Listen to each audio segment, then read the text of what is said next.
नमस्कार दोस्तों, आपके अपने चैनल BSAT की क्लासेस में आप सभी का स्वागत है। दोस्तों, आज की क्लास ब्लॉक एजुकेशन ऑफिसर के कैंडिडेट्स के लिए बहुत ही इंपॉर्टेंट रहने वाली है, क्योंकि दोस्तों कुछ ही समय रह गया है आपके एग्जाम को। 16 तारीख को आपका एग्जाम शेड्यूल किया गया है। और दोस्तों, आपके एग्जाम के पॉइंट ऑफ व्यू से स्पेस टेक्नोलॉजी माने अंतरिक्ष प्रौद्योगिकी जो है वो बहुत ही इंपॉर्टेंट सब्जेक्ट है। तो दोस्तों, आज की वीडियो में हम स्पेस टेक्नोलॉजी से रिलेटेड कुछ इंपॉर्टेंट प्रश्न आपके साथ डिस्कस करने वाले हैं, जो exam preparation point of view से इंपॉर्टेंट रहेगा। तो चलिए दोस्तों, वीडियो को शुरू करते हैं और पसंद आए तो इसे लाइक और शेयर जरूर कीजिएगा। सबसे पहला प्रश्न आप सभी के सामने स्क्रीन पर दे रखा है। चंद्रयान 2 अंतरिक्ष यान को प्रक्षेपित करने के लिए इसरो द्वारा किस जियो सिंक्रोनस उपग्रह प्रक्षेपण यान का प्रयोग किया गया था? विचार करके बताएं दोस्तों, इस प्रश्न के लिए राइट ऑप्शन क्या होगा। और दोस्तों, यूपीपीसीएस प्री 2019 में यह प्रश्न पूछा गया था। जी फ्रेंड्स, अगर बात करें इस प्रश्न की तो 22 जुलाई 2019 को भारत के द्वितीय चंद्र मिशन, जिसे हम चंद्रयान 2 के नाम से जानते हैं, तो इसका प्रक्षेपण जो है आंध्र प्रदेश के श्रीहरिकोटा स्थित सतीश धवन अंतरिक्ष केंद्र से GSLV MK3 MI प्रक्षेपण यान द्वारा किया गया था, जो पृथ्वी के दक्षिणी ध्रुव क्षेत्र में सॉफ्ट लैंड करने में असफल रहा। दिए गए ऑप्शंस में ऑप्शन नंबर ए इस प्रश्न के लिए बिल्कुल सही विकल्प हो जाएगा। GSLV MK3 MI option number ए सही विकल्प। चलिए साथियों, लेके चलते हैं आपको अगले प्रश्न की ओर। क्या आप जानते हैं दोस्तों ब्लैक होल दिए गए ऑप्शंस में क्या होता है? जी फ्रेंड्स, हम जानते हैं कि देखिए अंतरिक्ष में एक ऐसी जगह है जहां गुरुत्वाकर्षण इतना अधिक खींचता है कि प्रकाश भी बाहर नहीं आ पाता। और दोस्तों, वैज्ञानिकों का मानना है कि ब्रह्मांड के साथ ही ब्लैक होल के निर्माण की प्रक्रिया भी प्रारंभ हुई, और जब एक बहुत बड़े तारे का केंद्र स्वतः गिर जाता है। और ऑप्शन नंबर डी बात करें इस प्रश्न के लिए बिल्कुल सही विकल्प हो जाएगा, सिमट गया तारा। ऑप्शन नंबर डी इस प्रश्न के लिए बिल्कुल राइट ऑप्शन। चलिए साथियों, देखते हैं अगला प्रश्न। भू स्थिर उपग्रह की कक्षा दिए गए ऑप्शंस में से क्या होती है?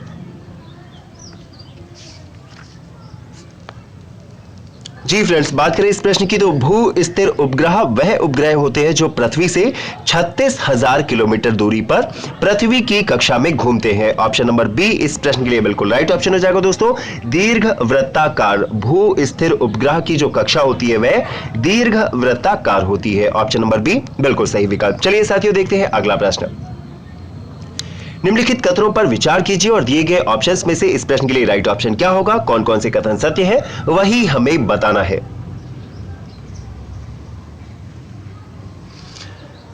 जी फ्रेंड्स, बात करें इस प्रश्न की तो किसी पिंड का एल्बिडो परावर्तित प्रकाश में देखने पर उसकी चाक्षुष द्युति निर्धारित करता है। पहला वाला तो सही है, जबकि अगर हम बात करें बुध का एल्बिडो पृथ्वी के एल्बिडो से बहुत अधिक है, तो दोस्तों यह कथन जो है वो गलत है। तो इस प्रकार देखा जाए तो ऑप्शन नंबर ए, क्योंकि पहला ही सिर्फ सही है। वेरी गुड, ऑप्शन नंबर ए इस प्रश्न के लिए जिन्होंने भी बताया है बिल्कुल सही विकल्प। चलिए साथियों, देखते हैं अगला प्रश्न। एक कृत्रिम उपग्रह में विद्युत ऊर्जा का सोर्स क्या होता है? जी, एक आर्टिफिशियल सैटेलाइट में जो सोर्स ऑफ इलेक्ट्रिकल एनर्जी होता है वह दिए गए ऑप्शंस में क्या होता है? बिल्कुल सही दोस्तों, दिए गए ऑप्शंस में राइट ऑप्शन हो जाएगा option number B, solar cells. Option number B सही विकल्प। चलिए दोस्तों, देखते हैं अगला प्रश्न। तारे अपनी ऊर्जा किससे प्राप्त करते हैं? क्या आप जानते हैं दोस्तों जो आसमान में दिखाई पड़ते हैं हमें स्टार्स, वह अपनी एनर्जी कहां से प्राप्त करते हैं? बिल्कुल सही दोस्तों, नाभिकीय संलयन से, गुरुत्वीय संकुचन से। दिए गए ऑप्शंस में राइट ऑप्शन हो जाएगा ऑप्शन नंबर ए। याद रखिएगा दोस्तों, इंपॉर्टेंट प्रश्न है। तारे जो है अपनी ऊर्जा नाभिकीय संलयन और गुरुत्वीय संकुचन से प्राप्त करते हैं। चलिए दोस्तों, लेके चलते हैं आपको अगले प्रश्न की ओर। विचार करके बताएं दोस्तों, अपने कक्ष में एक उपग्रह पृथ्वी का चक्कर लगाता रहता है, वह ऐसा निम्न में से किस कारण करता है? जी दोस्तों, एक उपग्रह पृथ्वी के चारों ओर चक्कर लगाता रहता है, घूमता रहता है। वह किस कारण ऐसा करता है? तो बिल्कुल सही हो जाएगा इस प्रश्न के लिए ऑप्शन नंबर बी, केंद्राभिमुख बल के द्वारा वह पृथ्वी के चारों ओर चक्कर लगाता रहता है। Option number B right option. चलिए दोस्तों, देखते हैं अगला प्रश्न।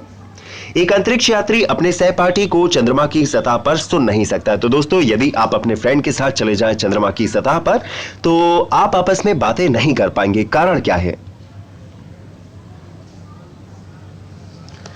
जी फ्रेंड्स, क्यों? क्योंकि वहां पर ध्वनि को प्रसारित करने के लिए माध्यम ही नहीं है। दोस्तों हम जानते हैं कि ध्वनि को एक स्थान से दूसरे स्थान तक जाने के लिए किसी ना किसी माध्यम की आवश्यकता होती है। कौन कौन से माध्यम होते हैं? तो दोस्तों 3 माध्यम होते हैं आपके, ठोस हो गया, द्रव हो गया, गैस हो गया। तो दोस्तों दिए गए ऑप्शंस में ऑप्शन नंबर सी बिल्कुल सही विकल्प हो जाएगा। और याद रखिएगा दोस्तों, ध्वनि की चाल जो है वो सबसे ज्यादा सॉलिड में होती है, उसके बाद जो है वो लिक्विड में होती है और सबसे कम जो है वो गैस में होती है। चलिए दोस्तों अब देखते हैं अगला प्रश्न। कभी कभी समाचारों में देखने वाला प्रोजेक्ट लून, तो दिए गए ऑप्शंस में प्रोजेक्ट लून का संबंध किससे है?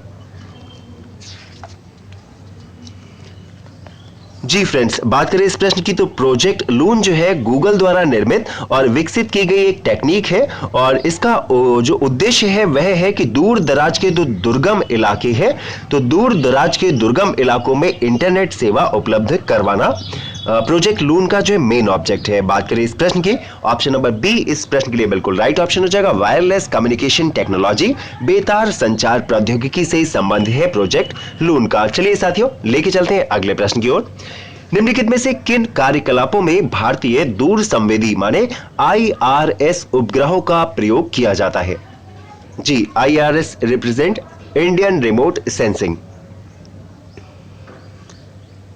जी फ्रेंड्स, राइट ऑप्शन इस प्रश्न की बात करें तो देखिए यहां पर आपको ऑप्शन दे रखे हैं। IRS उपग्रहों का उपयोग किया जाता है फसल की उपज का आकलन के लिए, सही है। भौम जल माने ग्राउंड वाटर जो होता है उसका स्थान निर्धारण करने के लिए, यह भी सही है। और खनिज का अन्वेषण के लिए दोस्तों इसका उपयोग जो है दूर संचार और यातायात अध्ययन में नहीं किया जाता। तो पहला, दूसरा, तीसरा जो है इस प्रश्न के लिए सही हो जाएगा। दिए गए ऑप्शंस की बात करें, ऑप्शन नंबर ए इस प्रश्न के लिए दोस्तों हो जाएगा राइट ऑप्शन। चलिए दोस्तों लेके चलते हैं आपको अगले प्रश्न की ओर।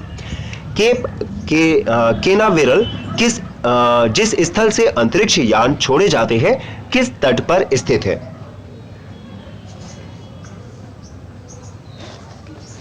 जी फ्रेंड्स, इंपॉर्टेंट प्रश्न है। केप केनावेरल जो है USA के अंतरिक्ष यान छोड़े जाते हैं, ऑप्शन नंबर ए बिल्कुल राइट ऑप्शन हो जाएगा दोस्तों। फ्लोरिडा जिन्होंने भी बताया बिल्कुल सही विकल्प है, क्योंकि दोस्तों यह जो है फ्लोरिडा तट पर स्थित है और फ्लोरिडा जो है दोस्तों एक प्रायद्वीपीय राज्य है और यह नारंगी उत्पादन के लिए भी प्रसिद्ध है। दोस्तों याद रखिएगा, फ्लोरिडा जो है नारंगी के उत्पादन के लिए भी प्रसिद्ध है। चलिए साथियों लेके चलते हैं आपको अगले प्रश्न की ओर। पूछा है निम्नलिखित में से कौन सा एक अंतरिक्ष यान है? क्या आप जानते हैं दोस्तों? एपोफिस, कैसिनी, स्पिट्जर और टेक्सार, कौन जो है एक अंतरिक्ष यान है? जी दोस्तों, अगर हम बात करें दिए गए ऑप्शंस की तो कैसिनी जिन्होंने भी बताया बिल्कुल सही विकल्प हो जाएगा।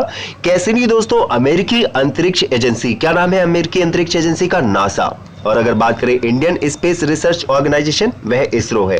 तो दोस्तों जो कैसिनी है वह अमेरिकी अंतरिक्ष एजेंसी नासा द्वारा निर्मित एक अंतरिक्ष यान है और यह अंतरिक्ष यान यूरोपीय अंतरिक्ष एजेंसी दोस्तों यूरोपियन अंतरिक्ष एजेंसी ESA के नाम से जानते हैं, ईसा के प्रोव को लेकर शनि और उसके सबसे बड़े उपग्रह टाइटन की यात्रा पर 15 अक्टूबर 1997 को अमेरिका के फ्लोरिडा स्थित कैनेडी अंतरिक्ष केंद्र से रवाना हुआ था। चलिए साथियों अब लेके चलते हैं आपको अगले प्रश्न की ओर। भारत का संचार उपग्रह इनसेट 3E वर्ष 2003 में निम्नलिखित में से कहां से छोड़ा गया था? तो इनसेट 3E के बारे में पूछा गया है, विचार करके बताएं कि इसका प्रक्षेपण कहां से किया गया था। जी फ्रेंड्स, राइट ऑप्शन हो जाएगा इस प्रश्न के लिए ऑप्शन नंबर ए। याद रखिएगा फ्रेंच गुयाना, ऑप्शन नंबर ए इस प्रश्न के लिए बिल्कुल राइट ऑप्शन हो जाएगा। दोस्तों भारत के इनसेट श्रृंखला के सारे उपग्रह जो है इनसेट 4CR उपग्रह को छोड़कर कोरू प्रक्षेपण स्थल फ्रेंच गुयाना जो कि दक्षिण अमेरिका में स्थित है वहां से छोड़े गए हैं। और इनसेट 3E जो है वो एक प्रकार का कम्युनिकेशन सैटेलाइट है, संचार उपग्रह है जो 28 सितंबर 2003 को एरियन 5 से प्रक्षेपित किया गया था। चलिए दोस्तों अब देखते हैं अगले प्रश्न को।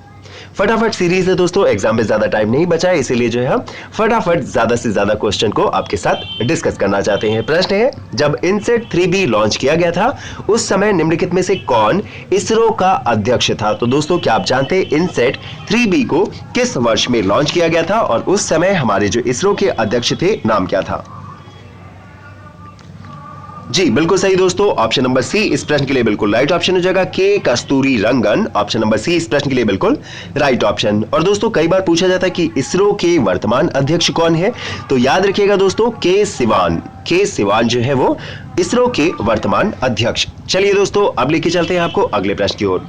न्यूनतम तापमानों का अनुप्रयोग क्या होता है? जी क्रायोजेनिक्स। बिल्कुल सही दोस्तों, space travel, magnetic levitation and telemetry. दिए गए ऑप्शंस में ऑप्शन नंबर डी इस प्रश्न के लिए बिल्कुल सही विकल्प हो जाएगा। अंतरिक्ष यात्रा, चुंबकीय प्रोत्थापन एवं दूरमिति में। चलिए दोस्तों अब लेके चलते हैं आपको अगला प्रश्न की ओर। निम्नलिखित में से एक नया नाम कल्पना 1 किसे दिया गया है? इंपॉर्टेंट प्रश्न दोस्तों, विचार करके बताएं इस प्रश्न के लिए राइट ऑप्शन क्या होगा।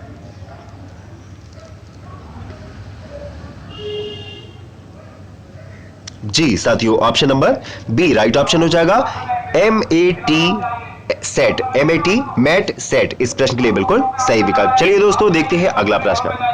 4 भारतीय अंतरिक्ष प्रोग्रामों के कार्यान्वयन का सही कालानुक्रम क्या है? दोस्तों 4 भारतीय अंतरिक्ष प्रोग्रामों के नाम आपके समक्ष दिए गए हैं। काल के हिसाब से हमें सेट करना है कौन सा पहले कौन सा बाद में हुआ था।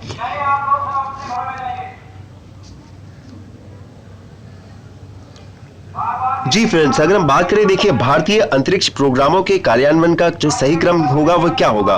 सबसे पहले हुआ था दोस्तों टर्ल्स, TERLS। यह प्रोग्राम जो है 1974 में हुआ था।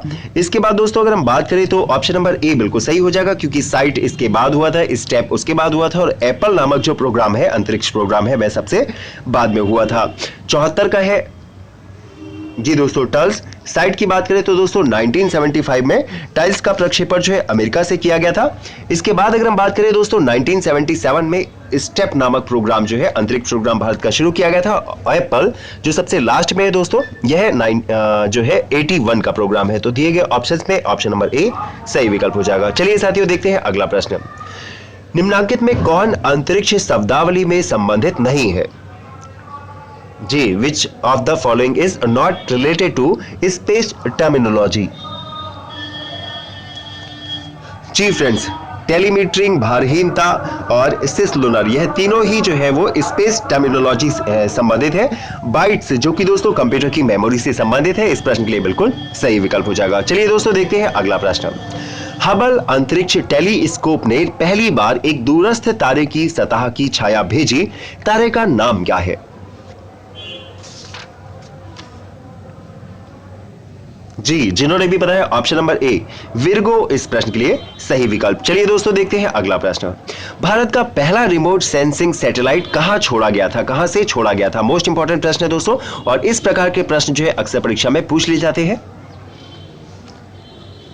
जी साथियों, भारत का पहला सुदूर संवेदी उपग्रह IRSIA को सोवियत प्रक्षेपण यान वोस्तोक की मदद से बैंकोनूर अंतरिक्ष केंद्र से 17 मार्च 1988 ईस्वी को छोड़ा गया था। Right option option number A Baikonur. चलिए दोस्तों लेके चलते हैं आपको अगले प्रश्न की ओर। एक भू स्थिर उपग्रह का काल कितने घंटे का होता है? जी मित्रों, एक भू स्थिर उपग्रह पृथ्वी से 36,000 किलोमीटर की दूरी पर विषुवतीय कक्षा में स्थापित किया जाता है, और यह उपग्रह जो है अपनी कक्षा का एक चक्कर 24 घंटे में पूरा कर लेता है। अतः यह पृथ्वी से देखने पर सदैव एक ही दिशा में दिखता है। ऑप्शन नंबर डी इस प्रश्न के लिए जिन्होंने भी बताया है बिल्कुल सही विकल्प हो जाएगा। चलिए साथियों देखते हैं अब हम अगले प्रश्न को। तकनीकी युक्ति जिसे नेत्र कहते हैं के बारे में निम्नलिखित कथनों में से कौन एक सही है? इंपॉर्टेंट प्रश्न है दोस्तों, क्या आप जानते हैं इस प्रश्न के लिए राइट ऑप्शन क्या होगा? जी साथियों, अगर हम बात करें इस प्रश्न की तो भारत के रक्षा अनुसंधान एवं विकास संगठन, जिसे हम DRDO के नाम से जानते हैं, तो दोस्तों DRDO ने एक निजी कंपनी के सहयोग से एक चालक रहित विमान का विकास किया है, और इसका नाम रखा गया है नेत्र। और दोस्तों 1.5 किलोग्राम वजन वाले इस यान को जो है वर्ष 2010 के अंत तक सेना में शामिल किया गया था। राइट ऑप्शन इस प्रश्न के लिए ऑप्शन नंबर सी हो जाएगा। यह एक मानव रहित हवाई यान है जो 300 मीटर की ऊंचाई तक उड़ सकता है। चलिए साथियों अब लेके चलते हैं हम आपको अगले प्रश्न की ओर। भारतीय नौसेना के लिए चालक रहित हेलीकॉप्टर का विकास निम्न में से किस देश के सहयोग से किया जा रहा है?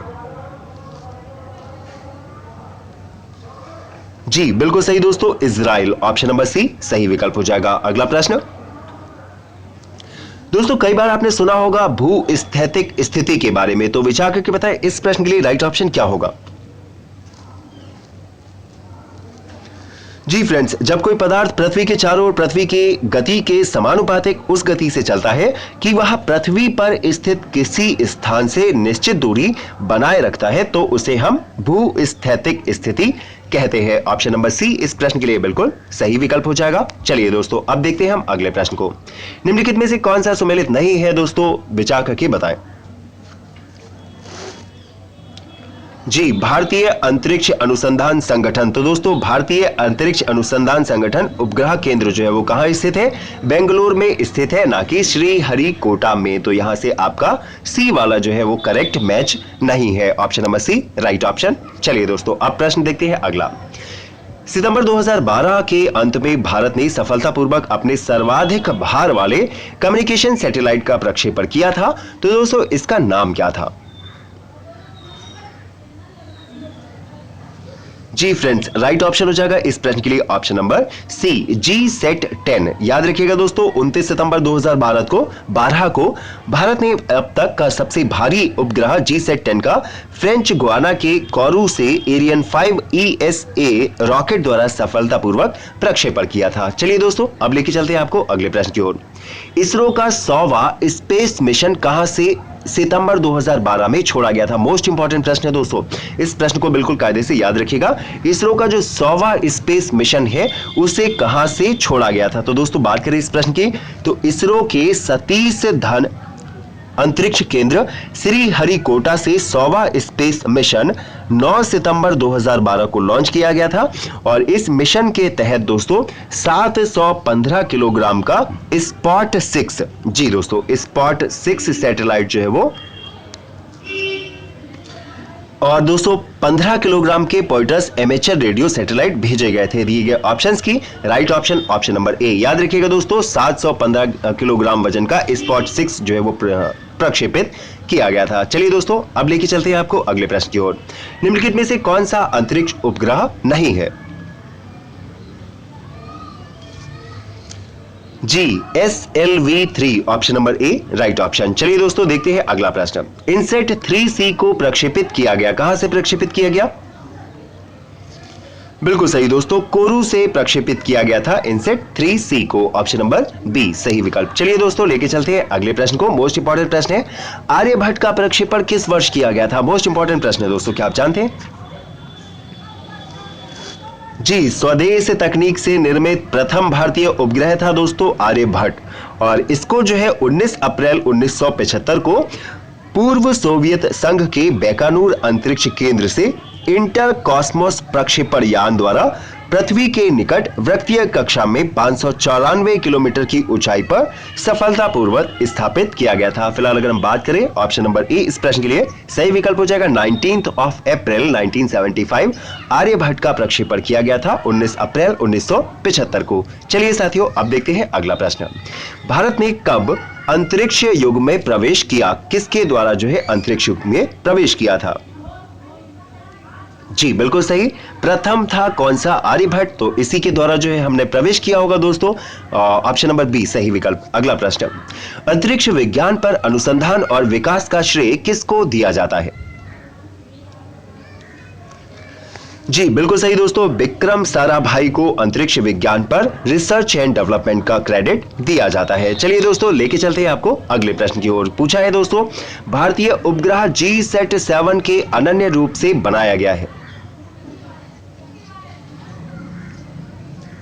जी फ्रेंड्स, डिफेंस कम्युनिकेशन के लिए ऑप्शन नंबर बी इस प्रश्न के लिए बिल्कुल राइट ऑप्शन हो जाएगा। GSAT-7 को जो है वो डिफेंस कम्युनिकेशन को स्ट्रांग बनाने के लिए, एस्टैब्लिश करने के लिए डिजाइन किया गया है। चलिए दोस्तों, देखते हैं अगले प्रश्न को। प्रथम भारतीय संप्रेषण सैटेलाइट एप्पल कब छोड़ा गया था। जी दोस्तों, the first Indian communication satellite APPLE was launched. जी, एप्पल का पूरा नाम क्या होता है। तो दोस्तों, Ariane passenger payload experiment APPLE की full form Ariane passenger payload experiment. और बात करें तो option number C right option हो जाएगा 19 जून 1981। ऑप्शन नंबर सी इस प्रश्न के लिए बिल्कुल सही विकल्प हो जाएगा। याद रखिएगा दोस्तों, प्रथम भारतीय कम्युनिकेशन सैटेलाइट एप्पल को 19 जून 1981 को प्रक्षेपित किया गया था। चलिए दोस्तों, अब देखते हैं अगले प्रश्न को। जुलाई 2015 में प्रारंभ किया गया गगन तंत्र क्या सुविधा प्रदान करेगा? जी साथियों, faster service for civil aviation, नागरिक वायुयान के तीव्र चालन की फैसिलिटी प्रोवाइड करेगा गगन तंत्र 2015। चलिए दोस्तों, अब देखते हैं अगला प्रश्न। चंद्रमा पर जाने के लिए दुनिया की पहली प्राइवेट फ्लाइट योजना का नाम क्या है? जी फ्रेंड्स, बात करें तो संयुक्त राज्य अमेरिका ने चंद्रमा पे जाने के लिए मून एक्सप्रेस नाम की एक योजना प्रारंभ की और इसके साथ ही संयुक्त राज्य अमेरिका चांद पर जाने के लिए पहली प्राइवेट फ्लाइट लॉन्च करने वाला विश्व का पहला देश बन गया था। राइट ऑप्शन नंबर ए मून एक्सप्रेस। चलिए दोस्तों, अब देखते हैं अगला प्रश्न। एक उपग्रह का, एक सैटेलाइट का यूज क्या होता है? जी बिल्कुल सही, कम्युनिकेशन के लिए, वेदर फोरकास्टिंग के लिए, एग्रीकल्चर एंड फॉरेस्ट्री के लिए, ऑल ऑफ द अबव इस प्रश्न के लिए ऑप्शन नंबर डी बिल्कुल सही विकल्प। चलिए दोस्तों, देखते हैं अगला प्रश्न। अगस्त 2016 में चीन में मिसियस उपनाम से एक प्रणाली विकसित की जो, तो विचार करके बताएं दोस्तों, 2016 चीन की मिसियस उपनाम से एक प्रणाली विकसित की गई है। बिल्कुल सही दोस्तों, एक क्वांटम उपग्रह संचार प्रणाली है। यह क्वांटम एनेबल्ड कम्युनिकेशन सैटेलाइट है। ऑप्शन नंबर बी बिल्कुल सही विकल्प हो जाएगा। चलिए दोस्तों, आज का आखिरी प्रश्न है मॉम, मोस्ट इंपॉर्टेंट टॉपिक है दोस्तों। मॉम जो है वो किसे कहते हैं? ऑप्शन आपके सामने है। जी, मॉम जो है वो मंगलयान को कहा जाता है। दिए गए ऑप्शंस में ऑप्शन नंबर सी इस प्रश्न के लिए बिल्कुल राइट ऑप्शन है। और दोस्तों, यह जो है भारत का प्रथम मंगल अभियान है और वस्तुतः यह जो है भारतीय अंतरिक्ष अनुसंधान संगठन माने इसरो की एक महत्वाकांक्षी अंतरिक्ष परियोजना है। और इस परियोजना के अंतर्गत दोस्तों 5 नवंबर 2013 को, कब? 5 नवंबर 2013 को मंगल ग्रह की परिक्रमा करने हेतु इस उपग्रह को आंध्र प्रदेश के श्रीहरिकोटा स्थित सतीश धवन अंतरिक्ष केंद्र के PSLV C-25 के द्वारा सफलतापूर्वक छोड़ा गया था। PSLV C-25 के द्वारा इसे छोड़ा गया था। तो दोस्तों, आज की वीडियो में बस इतना ही रखते हैं। यदि आपको प्रश्न पसंद आए हैं तो वीडियो को लाइक कीजिए, शेयर कीजिए, हमें सपोर्ट कीजिए और ज्यादा जानकारी और तैयारी के लिए दोस्तों बने रहिए अपने चैनल BSAT की क्लासेस के साथ। वीडियो को अंत तक देखा उसके लिए थैंक यू।